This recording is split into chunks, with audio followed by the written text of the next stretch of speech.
ಇವತ್ತು ನಮ್ಮ ವಿಶಾಲನಗರ ಜಮಾತಿನ ಎಲ್ಲ ಮುತವಲ್ಲಿಯವರು ಮತ್ತು ಎಲ್ಲ ಜಮಾತಿನ ಸದಸ್ಯರು ಮತ್ತು ಯಂಗ್ ಕಮಿಟಿಯ ಸದಸ್ಯರು ಏನು ನಮ್ಮ ವಿಶಾಲನಗರದಲ್ಲಿ ಏನು ಸುಮಾರು ಇದೇನು ಓಣಿ ಆದಾಗಿಂದ ಇದ್ದಂಥ ಒಂದು high tension wire 33 kV high tension wire ನಮ್ಮ KB ಗ್ರಿಡ್ಡಿಂದ ಹಿಡ್ಕೊಂಡು ನಮ್ಮ ಸಾದತ್ ಕಾಲನಿವರೆಗೂ ಏನು ಸುಭಾಷ್ ನಗರ ವಿಶಾಲನಗರ ಮತ್ತು ನಮ್ಮ ಸಾದತ್ ಕಾಲನಿ ಮುಖಾಂತರ ಹೋಗಿತ್ತು. ಸುಮಾರು 400ರಿಂದ 500 ಮನೆಯವರೆಗೂ ಜನ ಅಲ್ಲಿರ್ತಿದ್ರು, ಮನೆಗಳು ಕೂಡ ಅಲ್ಲಿದ್ದವು.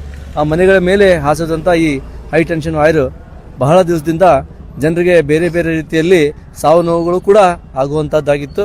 ಈಗ ಮೊನ್ನೆ ತಾನೇ ಏನು ಈದ್ ಮಿಲಾದ್ ಹಬ್ಬದ ಹಿಂದಿನ ವರ್ಷ ಆವಾಗ ಈದ್ ಹಬ್ಬದಲ್ಲೂ ಕೂಡ ಏನು ಮಸ್ಜಿದ್ ಮೇಲ್ಗಡೆ ಲೈಟ್ ಹಾಕುವುದನ್ನೂ ಕೂಡ ತೊಂದರೆ ಅಂತ ಆಗಿತ್ತು.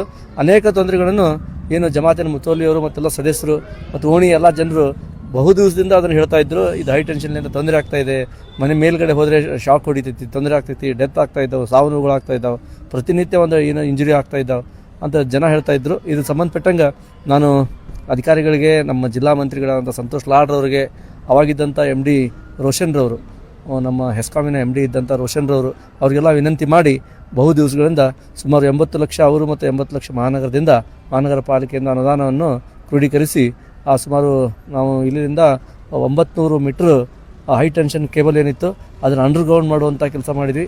ಅಂಡರ್ಗ್ರೌಂಡ್ ಮಾಡಿದ ಮೇಲೆ ಈಗ ಕೇಬಲ್ ಕೂಡ ಈಗ ಮೊನ್ನೆ ತಾನೇ ಕೇಬಲ್ ಕೂಡ ತೆಗೆದ್ರು. ಎಲ್ಲ ಓಣಿಯ ಜನ ನಿಟ್ಟುಸಿರಾಗಿದ್ದಾರೆ.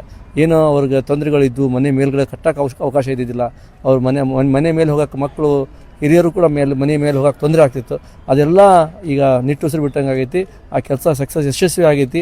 ಏನು ಅದನ್ನೆಲ್ಲ ಇಟ್ಕೊಂಡು ಇವತ್ತು ನಮ್ಮ ಜಮಾತ್ನವರು ನನಗೆ ಆಶೀರ್ವಾದ ಸಿಗಲಿ, ನಿಮ್ಮ ಮುಂದೆ ಬರೋ ಭವಿಷ್ಯ ನಿನಗೆ ಒಳ್ಳೆಯದಾಗಲಿ ಅನ್ನೋ ಸಲುವಾಗಿ ಅವರ ಆಶೀರ್ವಾದ ಮೂಲಕ ಸನ್ಮಾನ ಮಾಡಿದ್ರು ನನಗೆ.